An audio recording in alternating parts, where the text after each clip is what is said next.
दोस्तों, legal and legal में एक बार फिर से आपका स्वागत है। भारत के उच्चतम न्यायालय ने एक बार फिर कहा है कि कोई भी स्टेट बार काउंसिल नए अधिवक्ता के रूप में पंजीकृत हो रहे अधिवक्ता से निर्धारित शुल्क से अधिक शुल्क वसूल नहीं कर सकता।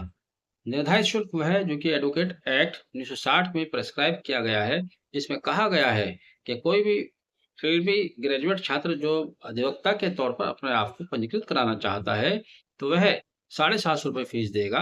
यदि वह सामान्य और अन्य पिछड़े वर्ग जाति का है। 650 किस तरह देगा? 600 देगा वो स्टेट बार काउंसिल को, और 150 बार काउंसिल ऑफ इंडिया के नाम का ड्राफ्ट जाता है। जबकि एससी एसटी वर्ग के छात्र यही फीस 225 रुपए देते हैं, 125 स्टेट बार काउंसिल को और 100 रुपए बार काउंसिल ऑफ इंडिया के नाम। लेकिन आपको याद होगा कि पिछले साल गौरव कुमार बनाम यूनियन ऑफ इंडिया में सुप्रीम कोर्ट का एक बहुत महत्वपूर्ण जजमेंट आया था, जिसमें सुप्रीम कोर्ट ने कहा था कि different bar council different fees वसूल कर रही है, 40,000 रुपए तक फीस वसूल कर रही हैं, जबकि कानून में 750 रुपए से ज्यादा फीस का प्रावधान नहीं है। जिसके बाद उन्होंने बार काउंसिल को निर्देश दिया था कि कोई भी बार काउंसिल 750 रुपए या 225 रुपए कैटेगरी वाइज जो भी कंडीशन है उससे अधिक फीस वसूल ना करे। लेकिन फिर भी अब भी तक ऐसा देखने में आ रहा है, कुछ बार काउंसिल प्रेस्क्राइब फीस से ज़्यादा फीस वसूल कर रहे हैं। गौरव कुमार बनाम यूनियन ऑफ इंडिया में दिए गए निर्देशों का उल्लंघन यानी कि अभी भी किया जा रहा है। हाल ही में एक मामला कंटेम्प्ट पिटीशन के रूप में सुप्रीम कोर्ट के समक्ष आया, जो कि KLJA करण बाबू बनाम कर्नाटका स्टेट बार काउंसिल के नाम से सुप्रीम कोर्ट के समक्ष दर्ज किया गया, जिसे सुप्रीम कोर्ट के 2 जजेस की बेंच जस्टिस JB परदीवाला और जस्टिस R महादेवन सुन रहे थे।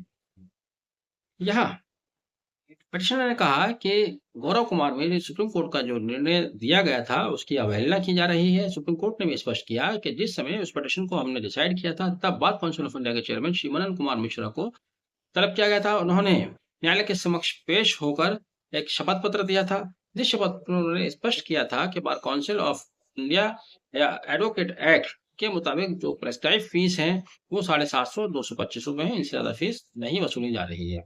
तब सुप्रीम कोर्ट ने कहा था कि यदि आज भी उन्होंने अपने आदेश में कहा है कि यदि कोई इस प्रेस्क्राइब फीस से ज्यादा फीस वसूल करता है तो ये न्यायालय की अवमानना की श्रेणी में आएगा। फिलहाल इस मामले को यहीं समाप्त कर दिया गया है, लेकिन अब जो ताजा निर्णय दिया गया है उसमें नया सिर्फ यही है कि उससे यह स्पष्ट होता है कि bar council state bar council अभी भी सुप्रीम कोर्ट द्वारा दिए गए 2024 के आदेश का पालन नहीं कर रहे हैं, बल्कि उसकी अवहेलना की जा रही है।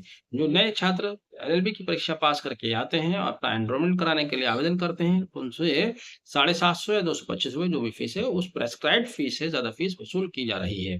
बहरहाल ये पिटीशन अभी डिसाइड हो गई है और इस निर्देश के साथ डिसाइड हुई है कि छात्रों से वही फीस वसूल की जाए जो कि एडवोकेट एक्ट 1960 में प्रेस्क्राइब की गई है। यदि उससे ज़्यादा फीस वसूल की जाती है तो वह अवैधानिक होगा।